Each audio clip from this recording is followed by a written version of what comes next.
সব দোষ আপনাদের, সব আপনাদের দোষ।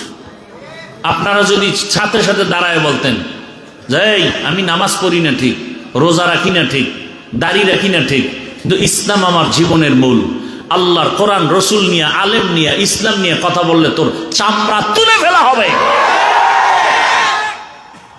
জীবনে কোনোদিন সাহস পাইতো না, কোনো বেয়াদবি করার সাহস পেত না। হুজুর রাজনীতি করেন কেন? রাজনীতি তোমার আব্বার টাকার কেনা সম্পদ। আমরা তো পচা রাজনীতির কথা বলি না, ইসলামের কথা বলি। আমি কোন দলের পক্ষে বলছি? আওয়ামী লীগ করবা না, বিএনপি করবা না বলছি? তুমি আওয়ামী লীগ করো, বিএনপি করো, যা করো তোমার বিষয়, কিন্তু ইসলামের বিরুদ্ধে বললে চামড়া তুলে ফেলবো। সোজা কথা, আউল বাউল ফাউল কথা কয় না। তোমার লাইনে তুমি চলো, আমার আল্লাহকে নিয়ে কথা বলছো আর ছাড় নাই।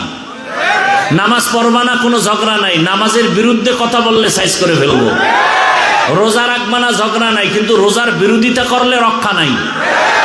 দাড়ি রাখবা না, ঝগড়া নাই, দাড়ির বিরুদ্ধে কথা বললে রক্ষা নাই। ইসলামী রাজনীতি করবা না, কোনো ঝগড়া নাই, কিন্তু আল্লাহর কোরআনের রাজনীতির বিরুদ্ধে কথা বললে রক্ষা হবে না।